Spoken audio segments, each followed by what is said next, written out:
What's up, guys? We're going to make this one quick. I just got back from Vancouver and I am a zombie. So today we're going to be doing the list that I used to place when 5-3-1 in Vancouver, the matchups I hit, and why sometimes your overall record is not indicative of the end of your tournament. Because even though I went 5-3-1, I feel pretty good about it this weekend. And I'm going to talk to you guys about why and where my head is and how mental works and all that kind of stuff. Justin Bakari played the same 60 to a top 8 finish at the event, so we'll talk about all that. I'm going to talk about the deck, and we'll go through my 9 rounds of tournament report.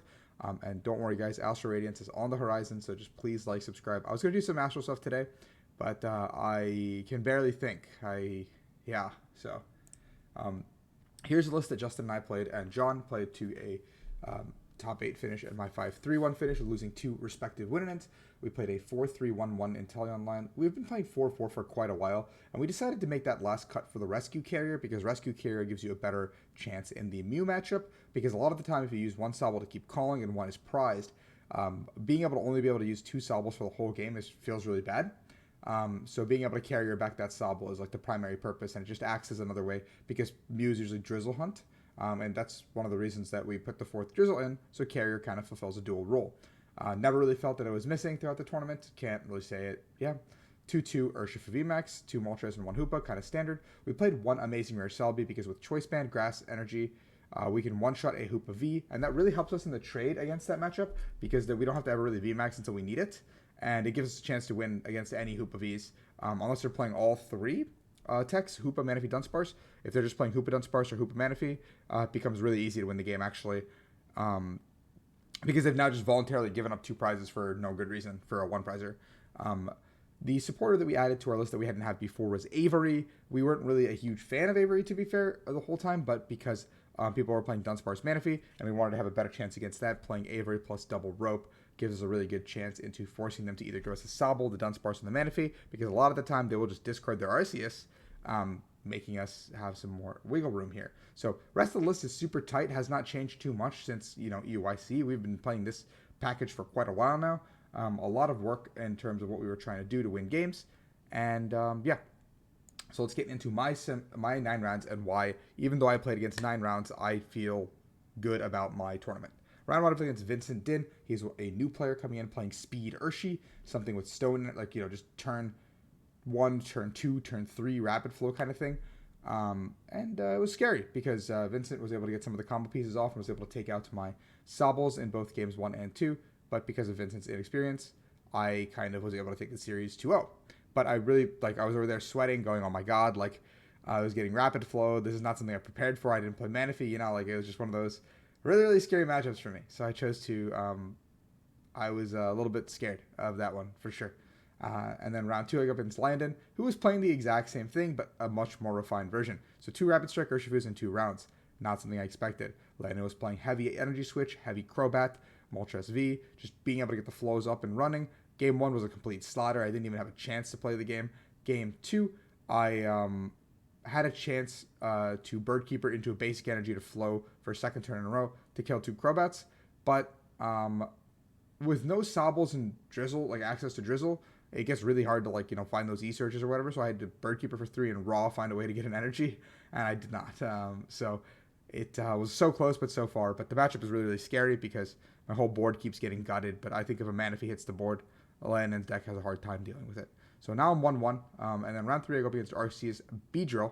Caitlin was playing this deck, and they did not really put up too much of a fight because they only played Dunsparce as the counter. So I was able to kind of capitalize on that, put a lot of pressure on aggressively, and take that series 2-0. A matchup that I really wanted to hit, a matchup that I think was favored for me. One of the few matchups that I wanted to kind of capitalize on. Round 4 I went against Justin Kim, who was playing the Inteleon VMAX healing version. So it's the same Rapid Strike Inteleon that I played last weekend, but this one was with heavy Cheryl, heavy Marnie. And so game 1 we play all the way through, and I thought I'm going to lose the game, but I wanted to play it out because I thought, okay, I have no choice but to see what's in this guy's list because I don't know what's going on, what to play against. And Justin ended up benching more than he should have in a couple situations, giving me the opportunity to rapid flow 1 too many times, putting myself at 3 prizes or 2 prizes maybe, and then I could seal the game with a Moltres Choice Belt quick shooting Inteleon ping, giving me the 320 that I needed. And I had quick shooting Inteleon in play and I did not net it. And with very few cards left in deck, Justin never bossed it So I figured that maybe Justin doesn't play boss, which, maybe it's fine in that healing version. So game 2, I made a really weird play thinking that he didn't play boss, and I immediately got boss, and I was like, oh, I see. So I got boss, but I was able to do a similar flow into the Moltres to end the game strategy. And I was able to take that out of nowhere. It was crazy to me. And then round 5 out against Chris Beckert, who was playing RCS LAKEY VMAX. This matchup was, I don't think they played any answer to the Urshifu because both games ended in pretty quick fashion with no Dunsparce seeing the board. Me just bossing up the Dhelmise preemptively and hitting into it before it even became a VMAX and killing the Bidoofs as I could. So I'm now up to 4-1, hitting probably very few expected matchups that I came into the tournament to hit. And then I hit Brandon Bond, who was playing Suicune. So I won game 1. And I thought it was a good matchup because I was able to Avery 2 times back to back. I was able to rope. I was able to do everything. And I was sitting there going, man, this matchup is tight, but I feel like I'm favored. I was able to get the loop off. Like, everything feels good. Like, I think I'm okay. Game 2, I get slaughtered. Like, it is not funny I get slaughtered. So at some point, I just scoop the game. And I go, oh my God, I'm so scared. So there's probably merit to me if played out game 2 to not give game 3 a chance to finish. But game 3, I have a bad hand, like a abysmal hand. So now I'm bossing on life support to stay alive with an Urshifu VMAX in the active. Brandon's down to 1 prize. And Brandon makes this really crucial mistake. If you're watching this, Brandon, I think I told you this during the game too, but if this never happens, I don't have a chance in this game. I count Brandon's energy. All the waters are in play.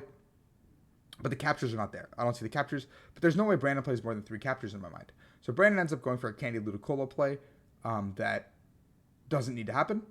And I go ahead and boss the Ludicolo. And I say cold pass. And he goes attached to Ludicolo pass. I draw, I Cheryl. And then I pop out them both back in. And I pass. And then Brandon draws, passes. And then I draw research. Down to like very few cards left in my deck as well. I have like I think 5 or 6 now. Brandon has like 2 or 3. Brandon draws, attaches. Boom. And then time gets called. So as soon as time gets called, I boss up the Ludicolo again, and I pass.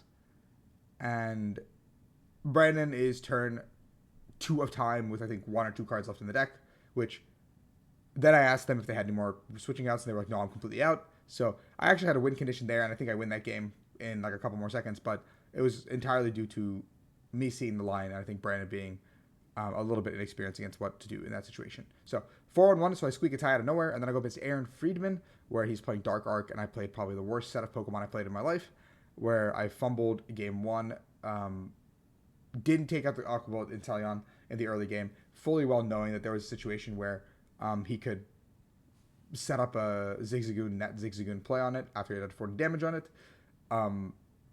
Yeah, like it was just bad game 1, and then game 2, Aaron made a really weird play going into the Starbirth as well as the Drizzle attack, or Shady Delusion to attack, and left himself with a dead hand. Like the next turn, Aaron did nothing besides attack. And I was really confused because from that point, I kind of just took over the game. And then I made my first mistake in 5 tournaments where I got a double prize penalty for the first time, where I played Cheryl, played the remainder of my turn out, and then I Peonia'd to end my turn because I thought I hadn't played a supporter yet. But luckily, Aaron caught it before I moved the cards to my hand. And I was given a double prize penalty, and we moved on. But honestly, really embarrassing that that even happened. And then game 3, in a very fortunate twist of events, Aaron bricks, and I win. So a completely undeserved win against Aaron, but I go to 5-1-1, giving myself 2 chances to win it in. And now then I played against Gabe Smart, playing the RCS Malamar Jolteon deck, which I think was not that unfavored, and I had a really good chance to beat it. And I played on stream, so you guys can watch that stream game. Just really unlucky games 2 and 3 to end up where I did. Really, really unlucky to lose those games. But I think I played phenomenally. I think I played some amazing Pokemon. And then the last round I played against Etienne, yeah, and they played Whimsicott. Game 1, I was able to take it. Game 2, they were able to get me. And then game 3, I made a play knowing that the only card that saves them is having a Raihan in hand with no Bidoof, no Bibarel, no draw. Path in play, I think, already. Etienne had to literally have in their 3-card hand Raihan Energy V-Star, and they had exactly that to punish me. And then from there, I had no response, so I scooped, and Etienne made it to day 2. So we lost 2 innings that were completely heartbreaking, and I was really, really sad for like 30 minutes.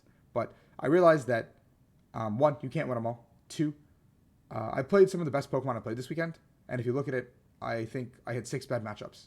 I picked a deck that deliberately works a lot harder than other decks, to use my skill expression, and I did that. But I was in turn punished by the matchup spread, which happens, and I deserve that. So had I played something like bare bones like Arceus, maybe I do better. Maybe I could start 0-2 because I hit 2 Urshis in a row.